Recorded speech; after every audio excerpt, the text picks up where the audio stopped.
Jaya Sundari Hari.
देवीं सरस्वतीं व्यासं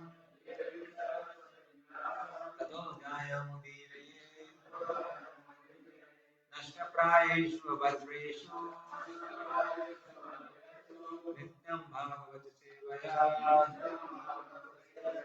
भगवती उत्तमश्लोके भक्तिर्भवति नैष्ठिकी कृष्णाय वासुदेवाय देवकी नंदनाय च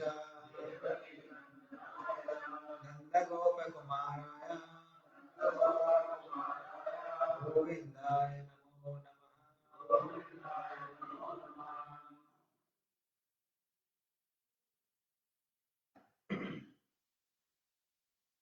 स्कंद 10 अध्याय नंबर 16 और 16 उसका अध्याय का शीर्षक है भगवान श्री कृष्ण द्वारा कालियानाथ को दंडित करना। श्लोक नंबर 31।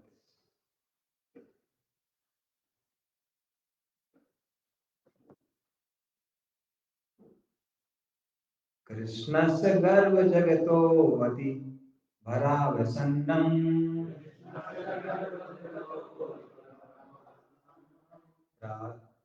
पार्ष्णी प्रहार परिगुण फणात् पत्रम्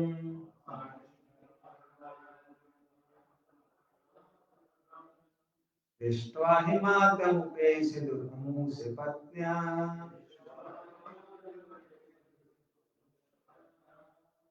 आर्ताश्रथत् वसनभूषण केशबन्धा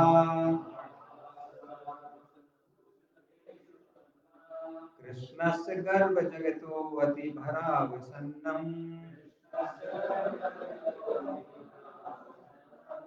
पार्ष्णी प्रहार परिगुण फणात् पत्रम्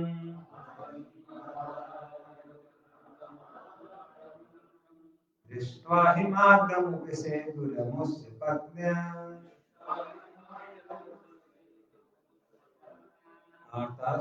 वसनभूषण केशबन्धा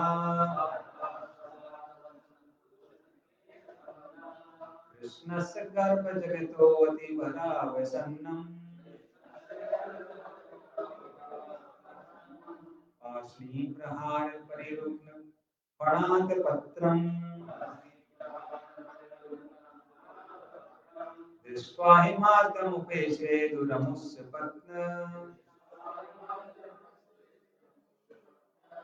आर्ताश्रथत् वसनभूषण केशबन्धा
कृष्णस्य भगवान श्री कृष्ण के गर्भ उदर में जगतः संपूर्ण ब्रह्मांड पाया जाता है। अति भर, अत्यधिक भार से, अवसन्नम थका हुआ, पाषाण एड़ियों से, प्रहार प्रहार से, परिरूपण छत विक्षत, पणा पन, आत्पत्रम छातों की भांति, दृष्टवा देखकर, अहिम सर्प को, आद्यम आदि भगवान के, उपसेदुः निकट आई, अमुष्य कालिय कालिय की, पत्न्यः पत्नियां, आताः पीड़िता, सतत बिखरे हुए, वसन वस्त्र, भूषण आभूषण, केश बंधाः तथा केशापास। अर्थ और तात्पर्य शिवप्रभात के शिष्य द्वारा शिवप्रभात की।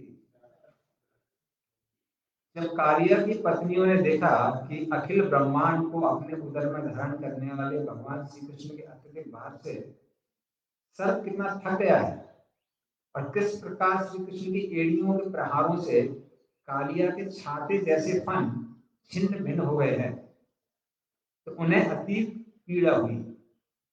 तब अपने वस्त्र आभूषण तथा केश बिखराए हुए वे आदि भगवान के निकट आई। श्री विश्वनाथ चक्रवर्ती ठाकुर के अनुसार कालिया की पत्नियां अपने पति के आसुरी कार्यों से तंग आ चुकी थी। वे यही सोचती रहती थी, यदि ये नास्तिक पूर्ण पुरुषोत्तम भगवान के दंड से मारा जाता है तो इसे मरने दें, हम विधवा होकर श्री भगवान की पूजा में लग जाएंगे। किंतु जब उन स्त्रियों ने कालिया के मुख तथा अन्य अंगों की अभिव्यक्ति देखी तो वे समझ गए कि कालिया ने मन ही मन श्री भगवान की शरण ग्रहण कर ली है। यह देखकर कि वे विनयशीलता, पश्चाताप, खेद तथा संदेह के लक्षण व्यक्त कर रहा है, उन्होंने सोचा, देखो न कि हम कितनी भाग्यशालिनी हैं, अब हमारा पति वैष्णव बन गया है, अतएव अब हमें उसकी रक्षा करनी चाहिए। उनमें अपने पश्चाताप करने वाले पति के कष्ट तथा उसकी दयनीय अवस्था पर स्नेह उमड़ाया और वे सबकी सब श्री भगवान के समक्ष है।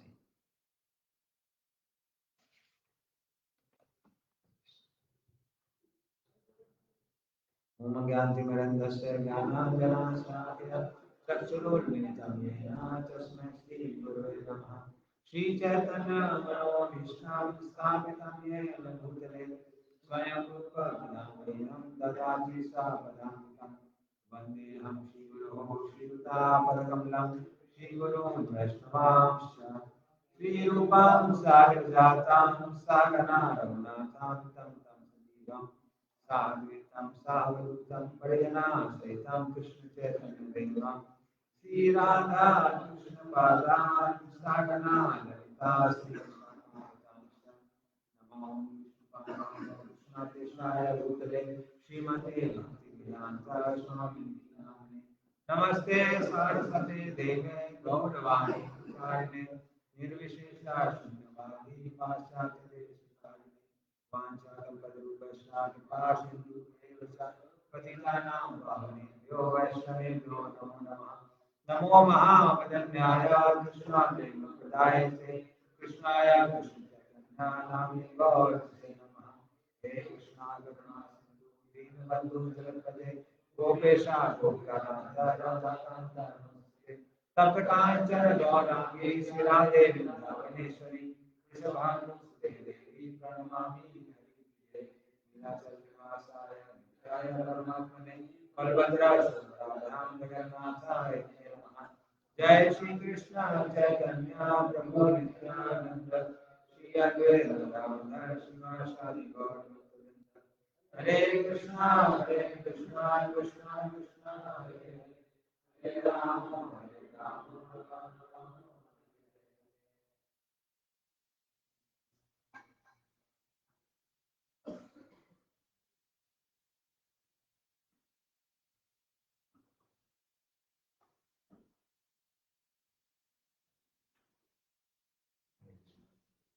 सारे को संतुष्ट करके उनको आशीर्वाद दीजिए ताकि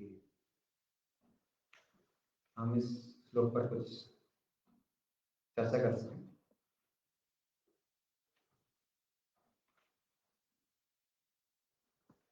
तो हम देखते हैं कि कालिया का शुद्धिकरण हो चुका है।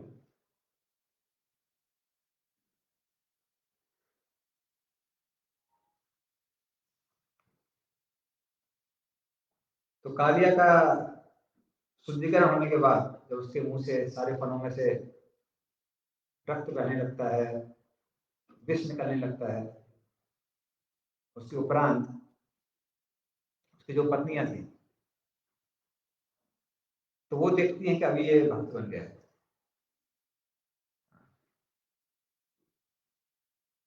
वही कृष्ण का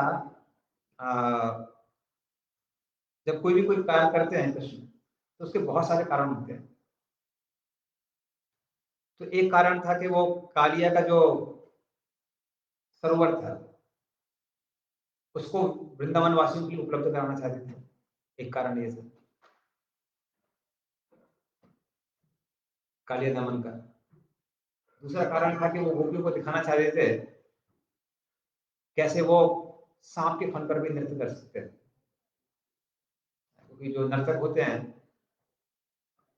तो कैसी स्टेज पे वो नृत्य करते हैं उसमें भी निर्भर करता है वो कितने कुशल है।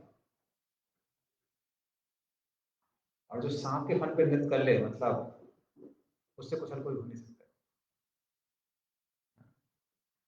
तो ये दूसरा कारण था।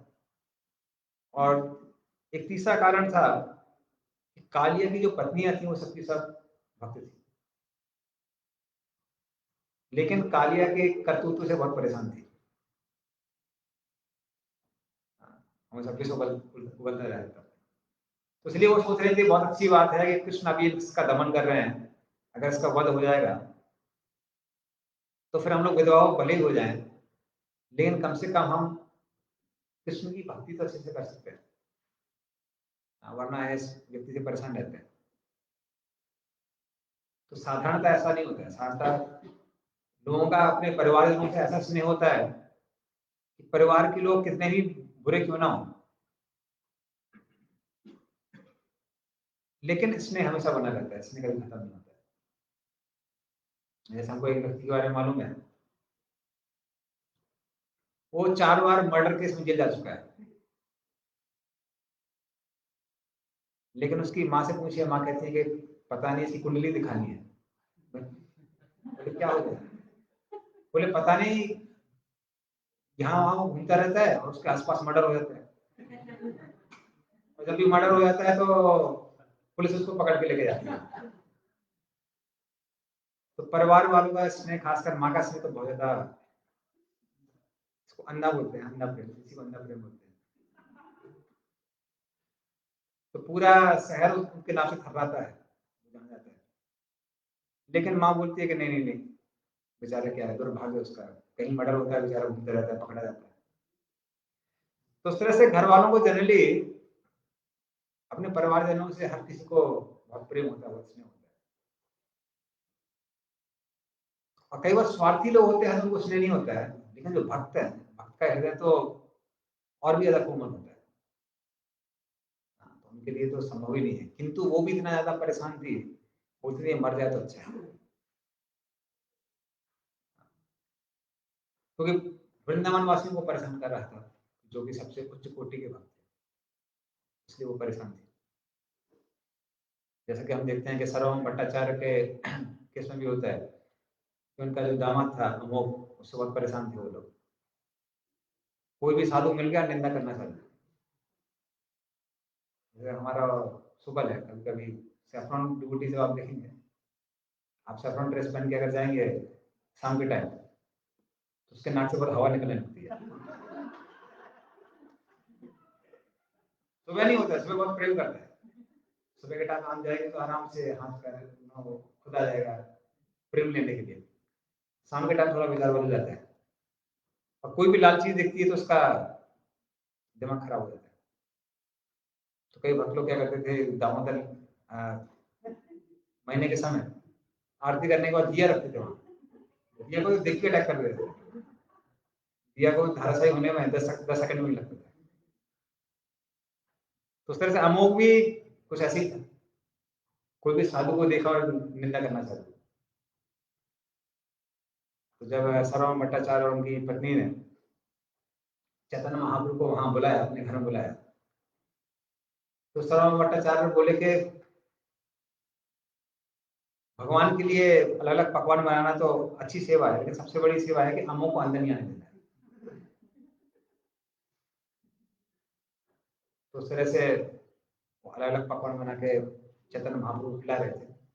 और चैतन्य महाप्रभु क्योंकि सन्यासी हैं, वो कहने लगे इतना ज्यादा नहीं है, हमको थोड़ा सा डाकता बोलते हैं उसको, वो थोड़ा सा दे दीजिए उनको।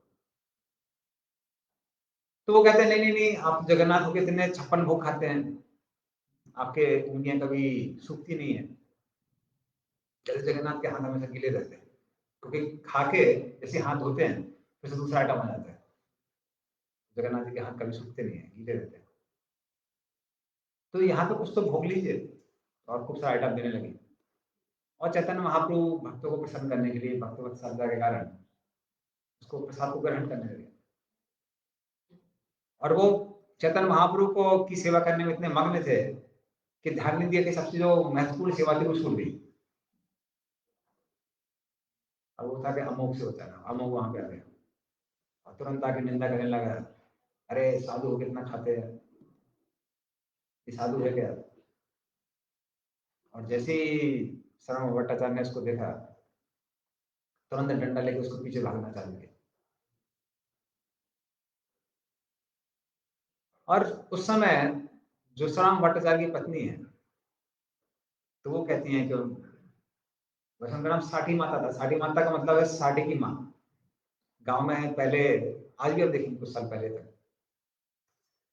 लोग जनरली स्त्री को अपने उसके नाम से नहीं बुला देते, इसकी माँ उसकी माँ यूं करके बुला देते हैं, इसलिए उनका भी नाम था साठी माता। तो बोलने लगे कि हमारी लड़की विधवा हो जाए, राम मर जाए। तो इतना परेशान थे उससे। क्यों? क्योंकि सारे वैष्णव का अपमान करता रहेगा, उनको मालूम था ऐसे ही अपमान करता रहेगा तो ये भी नरक जाएगा और शायद हो सकता हमको ना लेकर जाए, इसलिए बहुत परेशान थे। उसी तरह से कालिया की जो ये पत्नियां थी, वो भी यही सोच रही थी कि अगर कालिया मर जाए तो अच्छा है, हम लोग विधवा बन जाएंगे तो आराम से भगवान की सेवा कर सकते हैं, पूजा कर सकते हैं। लेकिन जब कृष्ण कालिया के फलों को ही करके उसको चलते हैं, और कालिया को हम समझ सकते हैं कितना शुद्धिकरण होने में कितना तकलीफ हुई होगी, क्योंकि कृष्ण के उदर में सारे ब्रह्मांड है, सारे जगत ही कृष्ण के उदर में है। तो हम समझ सकते हैं कि कृष्ण का भार कितना होगा। लेकिन कृष्ण कृष्ण है, भार उतना ही दिया लेकिन मरने नहीं दिया।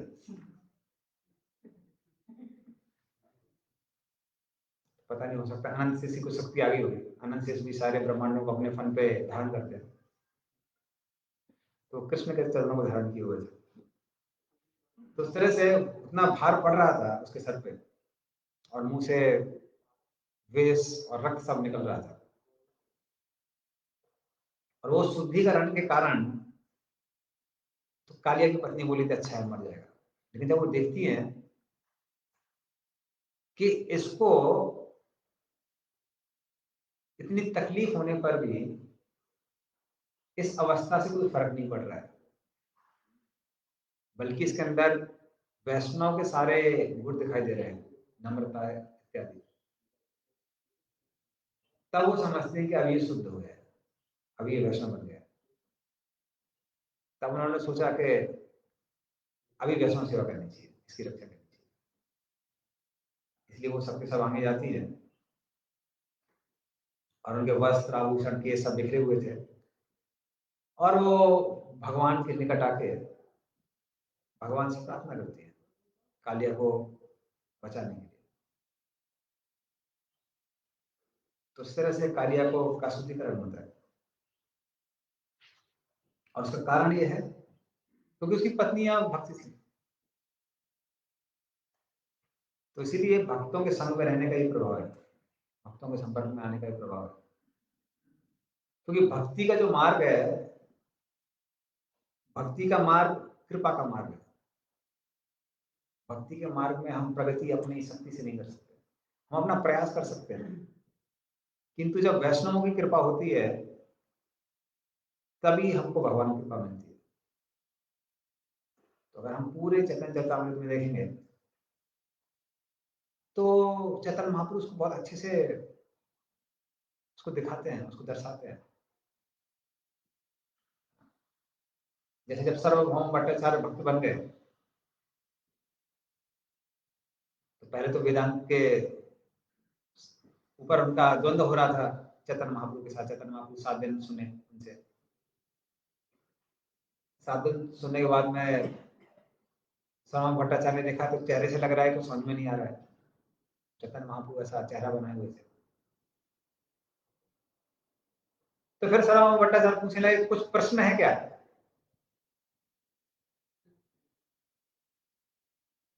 बोले या तो तुमको सब कुछ समझ में आ गया इसलिए प्रश्न नहीं है, या कुछ भी समझ में नहीं आया इसलिए प्रश्न नहीं है। तो अगर नहीं समझ में आया तो पूछो, कम से कम प्रश्न पूछो, नहीं समझ में आया मैं रिपीट करूंगा। तो महाप्रभु बोले आपने जो जो समझाया कुछ भी समझ में नहीं आया। तो बोले अरे 7 दिन की मेहनत बर्बाद हो गई, इतना क्लास दिया है, बोले कुछ समझ में नहीं आया। तो बोले पूछना चाहिए समझ में नहीं आया। बोले वेदांत समझ में नहीं आता है तो हम किसी और तरीके से समझाएंगे। तो बोले नहीं, वेदांत तो समझ में आता है लेकिन आपकी जो टिप्पणियां हैं वो समझ में नहीं आती है। वेदांत के जो वेदांत सूत्र है वो सूर्य के समान विद्यमान है, किंतु आपकी जो टिप्पणियां हैं वो उन बादलों की तरह है जो सोचने को आने नहीं दे रही है। तब श्रवण भट्टाचार्य को ऐसा पहली बार किसी ने बोला था, क्योंकि पूरे भारत में वो प्रसिद्ध थे, इतने ज्यादा प्रसिद्ध थे कि पढ़ते ही उनको सब कुछ याद हो जाएगा। जैसे तो नवदीप का जो क्षेत्र है वो एक बहुत बड़ी यूनिवर्सिटी थी, नवदीप का क्षेत्र, किंतु न्याय वहां पर उपलब्ध नहीं था। न्याय मात्र मिथिला में मिलता था, न्यायशास्त्र। और सर्वभौम भट्टाचार्य जब वहां पढ़ाई करने के लिए गए तो वहां से पूरी न्याय की किताब को ही याद कर लिया, क्योंकि न्याय की किताब को वो लोग आने नहीं दे देते। मिथिला वालों को पता था किसी वालों के पास किताब जाएगी तो हमारा धंधा बंद हो जाएगा, तो इसलिए वो न्याय की किताब को यहाँ जान नहीं देते। और आजकल जैसे प्रिंटिंग प्रेस पहले थी नहीं, तो पहले अगर मान लीजिए आपको कोई किताब चाहिए तो बहुत धन देना पड़ता था। एक व्यक्ति था जिसका काम ही था ट्रांसफर करना, वो पूरा लिखता रहता था, वो उसका धंधा था। और वो 1 साल 1.5 साल लगता था एक ही किताब को लिखने में, तो इसलिए वो जाने नहीं देते। लेकिन सर्वभौम भट्टाचार्य वहां पे गए, पूरी न्याय की किताब को याद कर लिया, वापस आए नवदीप में, वापस किताब को लिख दिया, और फिर वहां पर न्याय की पढ़ाई भी चालू हो गई नवदीप में। मिथिलावासी बोले अरे कौन सा आदमी आ गया, हमारा धंधा बंद कर दिया। तो इस तरह से नवदीप हर क्षेत्र में सबसे ज्यादा अव्वल हो गया। तो ये जो सराम भट्टाचार्य है और उनके पांडित्य को देख के महाराज प्रतापरुद्र ने उनको अपना मुख्य सलाहकार बना के रखा हुआ और पूरी मंदिर का इंचार्ज बना के रखा हुआ था। तो इस तरह से वो इतने विद्वान थे, और पहली बार किसी ने बोला कि आप जो बोल रहे हैं वो गड़बड़ है। तब महाप्रभु का काफी वाद विवाद उनके साथ होता है, और फिर महाप्रभु बताते हैं कैसे जो भगवान का नाम है वो वही सार है सारे शास्त्रों का। और आत्माराम जो श्लोक है आत्माराम से उसके जब वो 64 अलग अलग अर्थ बताते हैं, सर्वभौम भट्टाचार्य समझ जाते हैं कि भगवान से, भगवान फिर अपना क्षण को दर्शन कराते हैं। और उसके बाद हम देखते हैं कि सर्वभौम भट्टाचार्य जब भक्त बन जाते हैं तो अगले दिन जब महाप्रभु महाप्रसाद लेके जाते हैं सर्वभौम भट्टाचार्य के पास, तो सीधे वो उठते हैं, सबसे पहले कृष्ण का नाम बोलते हैं, कृष्ण कृष्ण। दरवाजा खोलते हैं और जैसे जगन्नाथ का प्रसाद देखते हैं तुरंत ग्रहण कर लेते हैं। महाप्रभु बोलते अरे आप तो ब्राह्मण है। ब्राह्मण लोग तो पहले नित्य क्रिया के लिए जाते हैं। हाँ, दांत वांत साफ करते हैं, सब कुछ करते हैं, स्नान स्नान करके फिर ग्रहण करते हैं। तो श्लोक कोट करने लगे कैसे महाप्रसाद के लिए कोई नियम नहीं है। ये लीला भक्तों को बहुत पसंद आती है।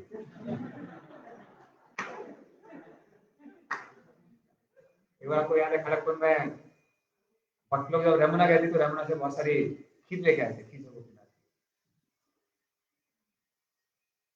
गोपीनाथ की खीर लेके आए। तो कई बार पता नहीं रात को कितने लोगों को नींद आई नहीं आई, बातें लगे। इतनी देर सुबह ही उठे तो 3-4 लोग बैठ के उस खीर के मटकों को देख रहे थे बार बार। बोल रहे थे कि अभी स्नान करने जाना पड़ेगा, तब तक प्रतीक्षा करनी पड़ेगी। तो फिर एक भक्त है वहां पे और उन्होंने ये लीला सुनाई। हमारे गौरंग स्मरण बोलते तो वो लीला सुन के सब लोग बहुत प्रसन्न हो गए। बोले प्रभु तो हमारे हृदय को जानते हैं। सबने फटाफट मटके खोल के सब ग्रहण करना चालू किया।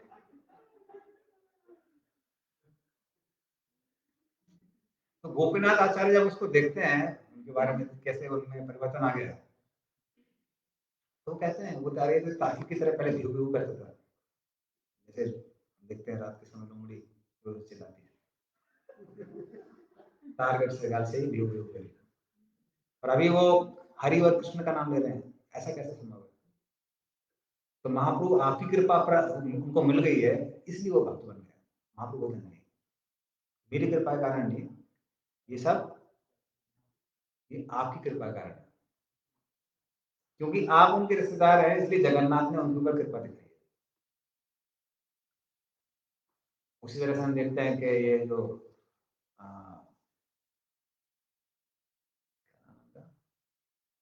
खान व्हाट इज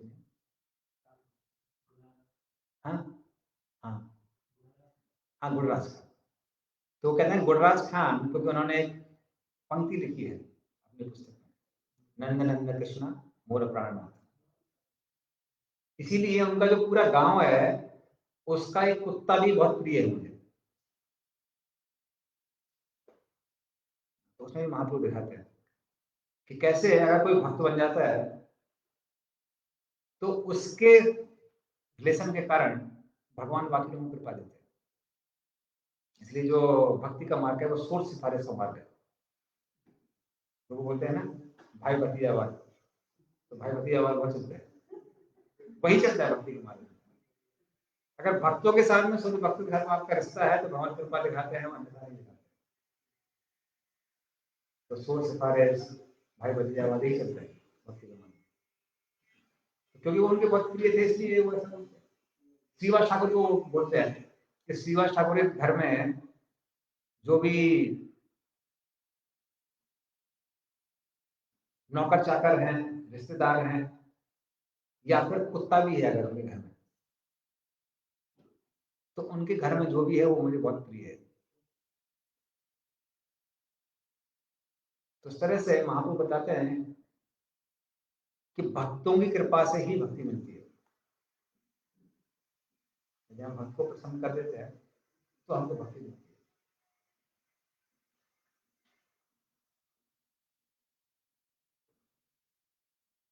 प्रहलाद महाराज यही प्रार्थना करते हैं जब वो नरसिंह देव के सामने आते हैं और नरसिंह देव को की प्रशंसा करते हैं अलग अलग प्रार्थना द्वारा,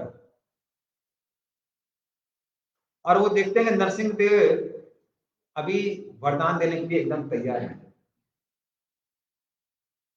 तब वो नरसिंह देव से प्रार्थना करते हैं, कहते हैं हे भगवान मेरी एक ही इच्छा है कि आपके जो शुद्ध भक्त हैं उनकी सेवा करने का हमको अवसर प्राप्त हो। उसमें प्रभुपाद जी एक बहुत सुंदर तात्पर्य लिखते हैं। प्रभुपाद जी लिखते हैं कि शुद्ध भक्त का लक्षण क्या है। तो वो बोलते हैं शुद्ध भक्त का लक्षण ये है कि वो कृष्ण की सीधे सीधे सेवा करने के लिए बहुत आतुर नहीं होता है। शुद्ध जो शुद्ध भक्त है वो अन्य शुद्ध भक्तों की सेवा करने के लिए बहुत आतुर होते हैं। और इस तरह से जब वो अन्य शुद्ध भक्तों की सेवा करते हैं, खासकर गुरु की सेवा करते हैं, उनकी आज्ञा का पालन करते हैं, जैसे हम बोलते हैं वाणी सेवा। वाणी सेवा मतलब जो गुरु बोल रहे हैं उसको सुनना और फिर उसका अनुसरण करना। तो उसके लिए वो लोग बहुत आतुर होते हैं और उसके माध्यम से वो कृष्ण की सेवा करना चाहते हैं। और जब गुरु को लगता है कि ये जो शिष्य है बहुत क्वालिफाइड हो गया है, इसकी ट्रेनिंग पूरी हो गई है, तब गुरु स्वयं क्या करते हैं, शिष्य को आगे कर देते हैं और भगवान की डायरेक्ट सेवा देते हैं। किंतु जहां तक शिष्य की बात आती है, वो स्वयं गुरु की कृष्ण की सेवा करने के लिए बहुत आतुर नहीं होते हैं, वो गुरु की सेवा करना चाहते हैं या गुरु को असिस्ट करना चाहते हैं, क्योंकि उनको पता है कि गुरु को मालूम है कि कृष्ण को कैसे पसंद किया जाए, हमको पता नहीं है। तो अगर हम उनको असिस्ट करेंगे तो कृष्ण ज्यादा प्रसन्न होंगे। हम स्वयं से कृष्ण की सेवा करना चाहते हैं तो हमको पता नहीं है कृष्ण की सेवा कैसे करनी है, तो हम कैसे प्रसन्न कर सकते हैं, लेकिन गुरु को पता है। तो यदि हम गुरु को असिस्ट करेंगे तो कृष्ण ज्यादा प्रसन्न हो सकते हैं। कृष्ण की प्रसन्नता ही जीवन का लक्ष्य है। तो उस तरह से उसके लिए वो बहुत आतुर होते हैं। तो हम देखते हैं, इसलिए वो कहते हैं, प्रार्थना करते हैं कि हम चाहते हैं कि हमको नारद मुनि की सेवा करने को मिले, प्रहलाद महाराज। सीधे सीधे वो नरसिंह देव की सेवा करने के लिए बहुत आतुर नहीं थे, नारद मुनि की सेवा करने के लिए आतुर थे। तो इस तरह से शुद्ध भक्तों का बहुत महत्व है। तो भक्ति भक्तों के माध्यम से मिलती है, क्योंकि कृष्ण के साथ में कैसे व्यवहार करना है, कैसे नहीं करना है, ये हमको पता नहीं है, ये अन्य भक्तों को पता है, शुद्ध भक्तों को पता है। और गोलोक वृंदावन में तो जो सेवा होती है वो भक्तों के माध्यम से ही होती है। उसका कारण ये है कि कृष्ण के जो अंतरंग पार्षद हैं, जो कि जीव तत्व में नहीं है, जीव तत्व की श्रेणी में नहीं आते हैं, जैसे राधा रानी, बलराम जी, नंद, यशोदा, सुबल, श्री रामा, मधुमंगल इत्यादि। तो ये जो ये रक्त पत्र जो भी उनके मुख्य भक्त हैं, तो ये लोग साधारण लोग नहीं है, ये लोग जीव तत्व नहीं है, ये कृष्ण के अंतरंग शक्ति से बने हुए हैं, या अंतरंग पार्षद हैं कृष्ण के। और क्योंकि वो कृष्ण के अंतरंग पार्षद है, उनको पूर्ण रूप से ज्ञात है कि कृष्ण की सेवा कैसे करनी है। अंतरंग का मतलब है अंतरंग। जैसे मेरे हाथ को ट्रेन नहीं करना पड़ेगा कि मेरी सेवा कैसे की जाए, मेरे हाथ को पता है शरीर की सेवा कैसे करनी है। क्यों? क्योंकि ये हाथ इस शरीर का एक हिस्सा है। तो उसी तरह से इन अंतरंग पार्षदों को कोई ट्रेनिंग की आवश्यकता नहीं है, इनको पता है कि भगवान की सेवा कैसे करनी चाहिए, और उन्हीं के माध्यम से कृष्ण को सेवा पहुंचाई जाती है। तो उनके जो असिस्टेंट्स हैं, तो असिस्टेंट्स के माध्यम से वो जो जो बताते हैं क्या करना है क्या नहीं करना है, वो ट्रेन करते हैं और उस तरह से भगवान को सेवा पहुंचाई जाती है।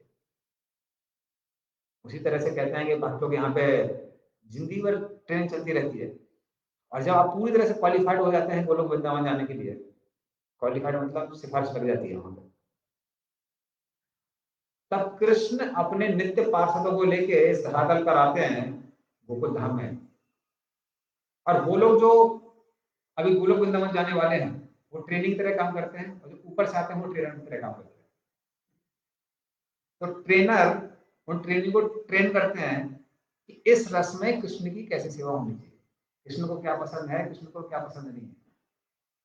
और जब वो ट्रेनिंग पूरी हो जाती है तो वो लोग भी भगवत धाम चले जाते हैं। ट्रेनिंग पूरी हो जाती है, कोई फेल नहीं होता है, सब पास हो जाता है। तो इस तरह से भक्तों के माध्यम से ही हम कृष्ण की सेवा कर सकते हैं। तो वही हमारा मूड है शुरुआत के लिए, और वही मूड रहता है नित्य काल के लिए। तो ऐसा नहीं है कि वो मूड खत्म हो जाता है, वो नित्य काल के लिए वो मूड रहता है। बल्कि भक्तों के सेवक बनने में बहुत लाभ है। तो अरे इसमें भी श्लोक आता है चैतन्य चेतावनी में कि कृष्ण अगर वृक्ष की तरह उनको माना जाए, तो राधा रानी किसकी तरह है? वो तरुलता की तरह, क्रीपर, लता की तरह है। तो लता को हमेशा कोई ना कोई सहारा चाहिए, उस तरह से वो हमेशा कृष्ण के सहारे रहते, कृष्ण से दूर नहीं रह सकते। और अन्य जो राधा रानी के सेवक सेविकाएं हैं, वो उस लता की अंकुर ना, फूल इत्यादि, पल्लव इत्यादि उनकी तरह। तो राधा रानी को जो प्रेम मिलता है वो तो एकदम अगाध प्रेम है जो राधा रानी के पास प्रेम है।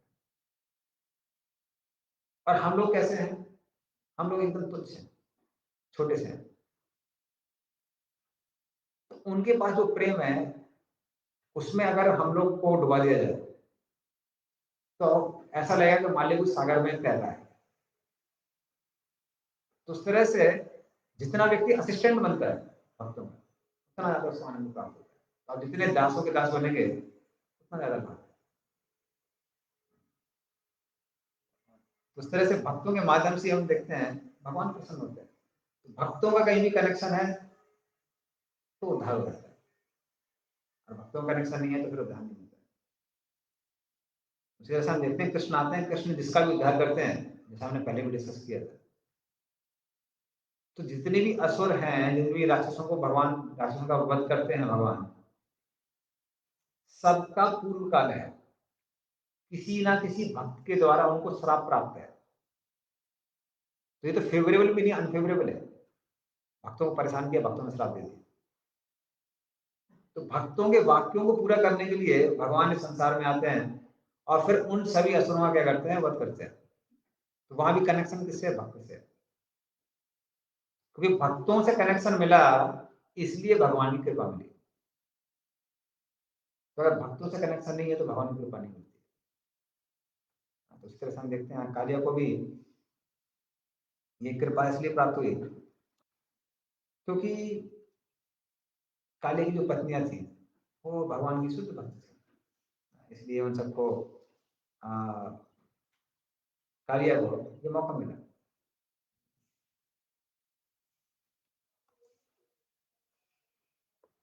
और जैसे ही कोई भक्त बन जाता है तो सारी की सारी जो वैष्णव की के गुण है वो अपने आप आ जाते हैं। यस शास्त्री भक्ति भगवती कंचना सर्वे गुणे सत्र समासित सदा हराव भक्त से कुतो महकान मनोरथेना सिद्धार्थ हो गई। तो जहां तक भक्त की बात आती है तो भक्त बनते ही धीरे धीरे करके वैष्णव के जो अन्य गुण होते हैं वो व्यक्ति के अंदर आने लगते हैं। वो क्यों आने लगते हैं? क्योंकि कृष्ण से कनेक्शन हो गया है।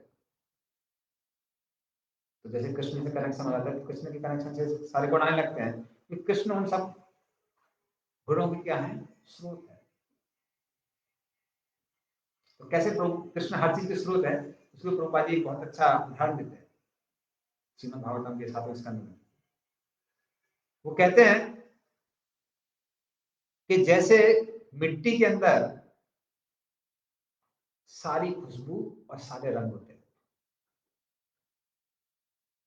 और यदि उसमें अलग अलग फूलों के पौधे लगाए जाए तो फूलों में भी अलग अलग रंग होते हैं और अलग अलग खुशबुआं आती है। तो ये सारी खुशबू और रंग ये कहां से आते हैं? ये मिट्टी से ही आते हैं, लेकिन वो मिट्टी के अंदर दिखते नहीं है।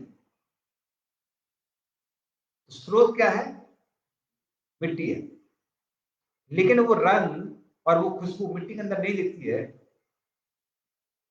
जब पुष्प आ जाते हैं तो उसके अंदर दिखती है। तो इसलिए आजकल जब लोग फर्टिलाइजर डाल डाल के पौधे उगाते हैं आर्टिफिशियल, तो आप देखेंगे उनसे जब फूल निकलते हैं तो उसको आप नाक के अंदर भी डाल लीजिए तो खुशबू नहीं आती। तो हमने अनुभव किया हुआ है। जब यहाँ पे फूल आते हैं, आप देखेंगे हमारे गौशाला में तो गेंदे के फूल ही रहते हैं, इतनी खुशबू आती है। और आप एल्बर्ट रोड में जाइए क्योंकि वहां से खरीद के लाते हैं बाहर से, तो क्योंकि लोग बहुत फर्टिलाइजर डालते हैं उसके अंदर। तो कितना भी उसको निचोड़ लीजिए, कुछ कर लीजिए, खुशबू नहीं आती है। कई बार नाक के अंदर भी डाल के देख चुके हैं। तो क्योंकि जो खुशबू आती है वो कहाँ से आती है? मिट्टी से आती है। तो जब मिट्टी के संपर्क में कोई पौधा रहता है तब उसके अंदर खुशबू आती है, किंतु वो मिट्टी और रंग मिट्टी के अंदर नहीं दिखता है।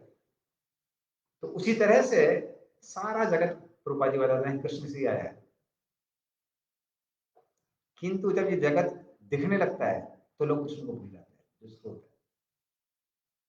उसी तरह से जैसे ही कोई व्यक्ति कृष्ण के संपर्क में आता है, उनके नाम के माध्यम से, उनकी कथा के माध्यम से, गीता भागवत के माध्यम से, या उनकी विग्रह की पूजा के माध्यम से, सेवा के माध्यम से, तो किसी भी माध्यम से व्यक्ति जैसे ही कृष्ण के संपर्क में आता है तो वो सारे के सारे गुण उस व्यक्ति के अंदर भी आ जाते हैं। जैसे कि एक पुष्प में रंग और खुशबू कहाँ से आती है? मिट्टी से आती है। ऑफ कोर्स कृष्ण के अंदर हम एनालॉजी को सेम ही बोलते हैं, कृष्ण के अंदर भी वो गुण पूर्ण रूप से दिखते हैं। तो उस तरह से कृष्ण के संपर्क में आते ही ये सारे गुण आ जाते हैं। तो जैसे हम देखते हैं कालिया अभी पूर्ण रूप से नम्र हो जाता है। ये देखते हैं, ये कृपा है। अभी जब कृष्ण डुबकी लगाते हैं कालिया दाह में, उस समय हम देखते हैं कि कालिया का एटीट्यूड क्या था। कृष्ण जब उसके अंदर तैरते हैं तो कृष्ण एक नीलमणि की तरह दिखाई दे रहे थे, जैसे कोई नीले रंग की मणि है, और उनको देख के कालिया बहुत आकर्षित हो जाता है कृष्ण को देख के। लेकिन उसका जो द्वेष था, वो द्वेष एकदम से उस पर भारी पड़ जाता है और वो कृष्ण के सीने में कृष्ण को डस लेता है। तो ये कालिया का पहले का एटीट्यूड था कि आप जिसकी ओर आकर्षित हो रहे हैं उसको भी मारने का प्रयास कर रहे हैं। तो जिन लोगों की दुर्बुद्धि जो लोग होते हैं वो लोग ऐसे ही करते हैं। दुर्बुद्धि लोग क्या करते हैं? कुछ भी उनको अच्छा दिखता है तो द्वेष के कारण क्या करते हैं? उसको मिटाने का प्रयास करते हैं, कुछ भी सुंदर दिखता है।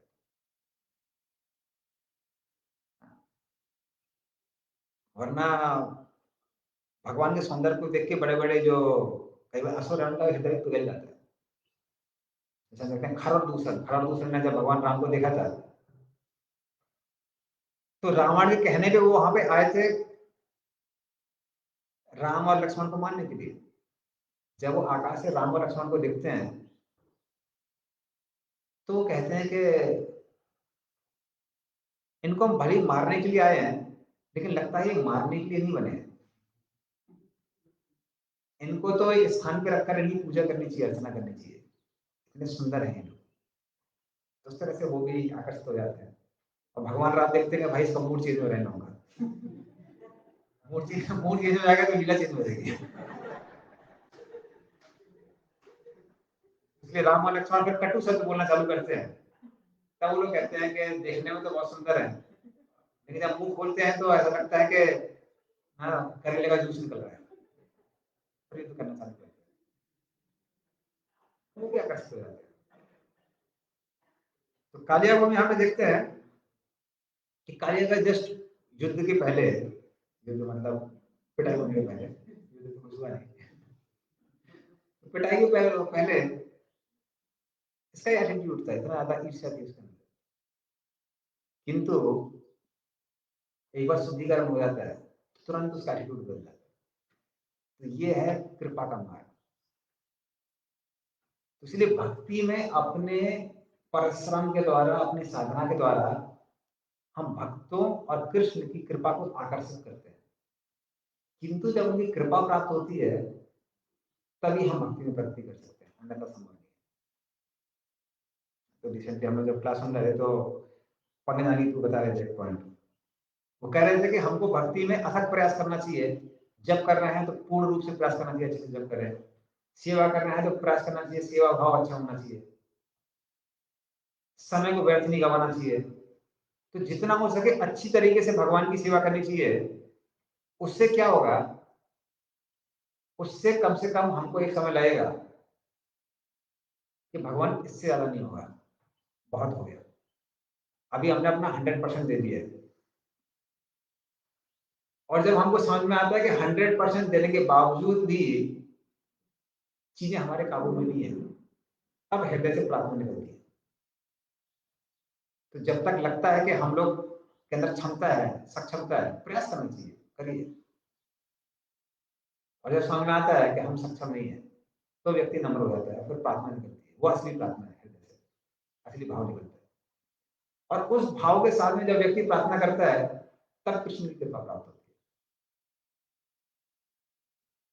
तो इस तरह से जो हम लोग साधना करते हैं, अच्छे से करना चाहिए। क्यों? नम्र बनने के लिए।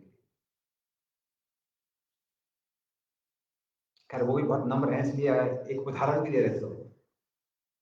तो बता रहे थे कि अगर हम लोग उदाहरण से हम लोग भी नम्र हो जाएंगे, क्योंकि जो वो कर रहे थे हम वो भी नहीं कर पाते। तो बता रहे थे कि जब मायापुर में बाढ़ आती है, तो एक समय की बात है, बहुत बाढ़ आई हुई थी और नरसिंह देव लगभग ये बोल सकते हैं सीने तक पूरा पानी में डूबे हुए थे। तो प्रभु जी जाते थे नाव में, अंदर जाते थे पूजा करने के लिए नरसिंह देव की। और प्रहलाद महाराज के बगल में खड़े होकर नरसिंह देव की पूजा करते थे। तो जब वो जाते थे तो उस समय वो देखते थे, क्योंकि बाढ़ में बहुत सारे सांप भी आ जाते हैं। तो जब वो पूजा करने के लिए जाते थे, उसी समय सांप बाहर निकलता था। तो वो उसका मान प्रोग्राम था। तो वो डेली जाता था, तो वो बार देखते रहे थे। वो परिक्रमा लगाया था नरसिंह देव की 3-4 बार, और वो परिक्रमा लगा के बाहर निकलता था सांप। पर वो एक दिन गए तो देखा कि सांप नहीं दिख रहा है। तो बाद में पता चला कि वो मान प्रोग्राम में थोड़ा लेट हो गए। और वो जस्ट नरसिंह देव, जितना नरसिंह देव उनसे पास थे, उससे ज्यादा सांप पास में था और पूरा फंडा बाहर निकाले हुए था। तो वो बोले थे कि मेरे पूरे शरीर में रोमांच उत्पन्न हो रहा था, प्रेम के कारण नहीं, भय के कारण। लेकिन फिर वो बोले कि तो कम से कम खड़े हुए थे वहां पे, हम लोग तो पता है प्लेट छोड़ के भाग जाते वहां से, बोलते हो कि बात हो गई थी। फिर वो बोले, फिर उसी समय मुझे मेरे मन में आया कि मेरे अंदर नियंत्रण करने की कितनी ज्यादा भावना है।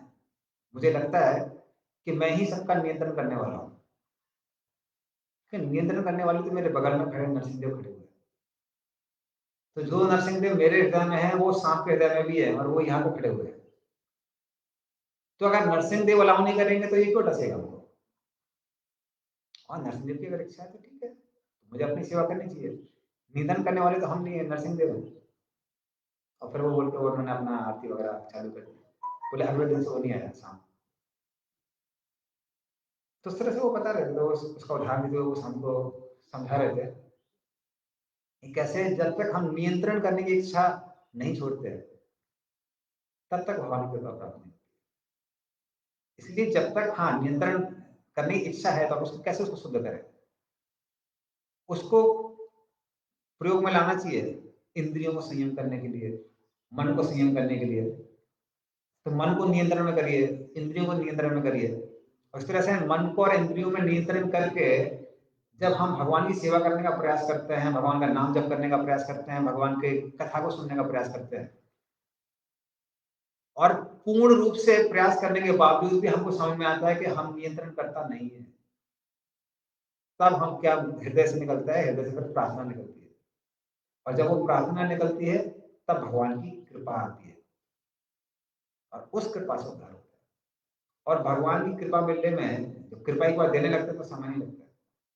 कालिया को ज्यादा समय नहीं लगा, उसके पहले बहुत कुछ किया है। तो हम सोच सकते हैं उसके पहले जब सारी पत्नी भक्त हैं तो कितना प्रचार किया होगा उसको। यही लगे ना फिटकरी, कुछ फायदा नहीं हुआ, कुछ फर्क नहीं पड़ा।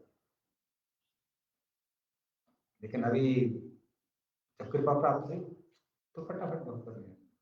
तो इस तरह से जो भक्ति का मार्ग है वो कृपा का मार्ग है।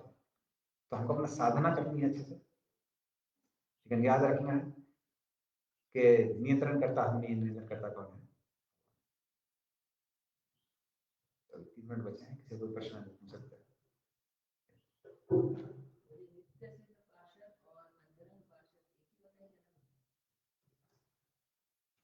अभी जो अंतरंग पार्षद इनको बोलते हैं, या फिर आप बोल सकते हैं अंतरंग शक्ति के अंतर्गत जो लोग आते हैं वो लोग जीव तत्व नहीं है।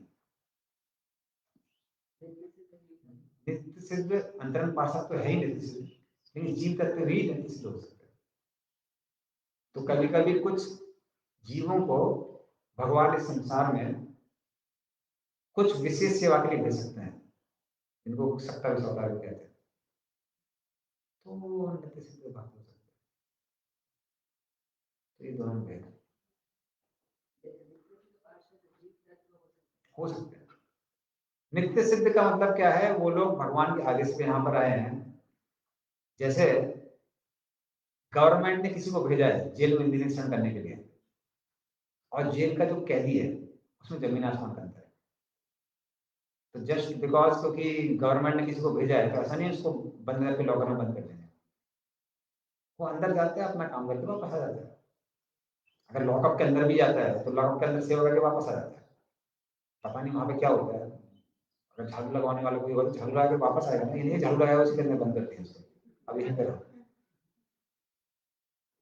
तो उस तरह से वो लोग भी जो नित्य सिद्ध भक्त होते हैं वो अपना यहाँ पे संसार में जो भगवान ने कार्य दिया है उसको पूरा करते हैं, और भगवान गारंटी लेते हैं कि आपको वापस बुला लेंगे।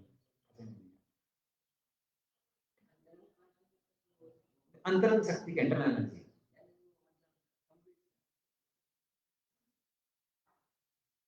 संवित, संदिनी, लादनी, तीनों शक्ति से नहीं नहीं नहीं। देखो राधा रानी भी अगर मान लीजिए लादनी शक्ति की प्रीति के स्थान ये नहीं वो सब लादनी शक्ति से बनी हुई है। लादनी शक्ति वो इंसान थे। जैसे मान लीजिए आप कोई ना, आपने इंजीनियरिंग की पढ़ाई की, आप इंजीनियर है, इसका मतलब ये नहीं कि आप कपड़ा नहीं धोएंगे,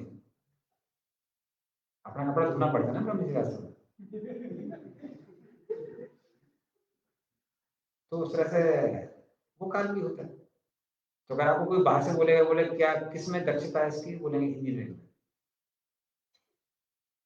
कपड़ा धोने में दक्षता नहीं है लेकिन फिर भी करते हैं, दक्षता है इंजीनियरिंग में। तो उसी तरह से राधानी अंतरंग शक्ति की वो कौन है, वो अधिष्ठाता देवता है।